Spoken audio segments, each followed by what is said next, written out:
Hello అండి, నమస్తే. నా పేరు వికే మహాలక్ష్మి. ఇగోనండి మా చిక్కుడుకాయలు, చిన్న చిక్కుడుకాయలు, వెడల్పు చిక్కుడుకాయలు, కొంచెం తెల్లగా ఉంటాయి. ఆ చిక్కుడుకాయలు కూడా 3 రకాలు అయితే ఉన్నాయండి. ఒక రకమే బాగా కాస్తుంది. ఆ వెడల్పాటి చిక్కుడుకాయలు అయిగోనండి. ఇవి గుత్తుల్లాగా వస్తున్నాయి. మాకైతే సరిపోతున్నాయి. ఇంకా ఇలాగా పెయింట్ డబ్బాల్లో వచ్చినాయి కదండి. ఇది ఎలా వచ్చింది విత్తనం అనుకున్నాను, కానీ మేము ఈ ఇది మా గార్డెన్ అప్పగించిన వెళ్ళాం కదండి. ఆ అమ్మాయి పెట్టిందంట ఈ విత్తనం. మొన్న చెప్తుంది నేను పెట్టాను ఆంటీ అని.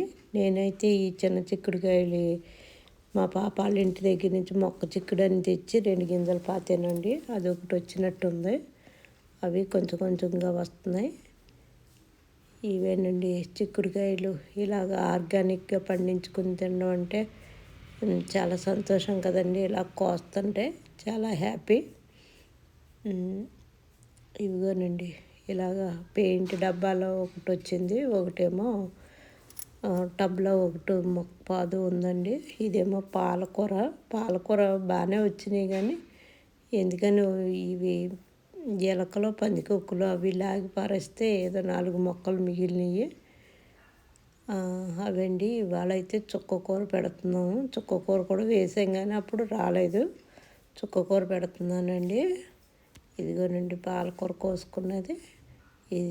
ఈ దొండకాయలు అండి, కొంచెం కొంచెంగా వస్తున్నాయి దొండకాయలు. ఇక దొండకాయలు అయితే పాదు అలా రానా మాన్న అంటూ వస్తుంది. దానికి ఏదో ఒకటి ఇవ్వాలి, ఏమి ఇవ్వాలో తెలియట్లేదు. కొంచెం కొంచెంగా వస్తున్నాయండి దొండకాయలు.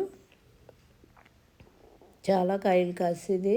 మళ్ళీ ఒకవేళ మట్టి అది మార్చాలేమో చూడాలండి. ఇదిగోనండి మా హార్వెస్ట్ చామంతి పూలు కోసుకున్నాం. ఇదిగోనండి చిక్కుళ్ళు అయితే ఇవి. టమాటాలు ఇన్నాళ్ళ నుంచి కోసిన టమాటాలు అప్పుడప్పుడు కోసినవి ఇవిగోనండి. అవ్వకుండా కొంచెం రంగు వచ్చినప్పుడు కోస్తాను కదా, ఈ రంగు వచ్చినాయి. ఇవి పచ్చడి పెడదాం అనుకుంటున్నాను. పచ్చడి వేసుకుంటామండి. ఇవిగోనండి ఇలా ఉంది మా హార్వెస్ట్ అయితే. ఇదండి ఇవాళ చిక్కుడుకాయలు, పాలకూర, టమాటాలు అన్నీనండి. ఇది చామంతులు. ఉంటానండి.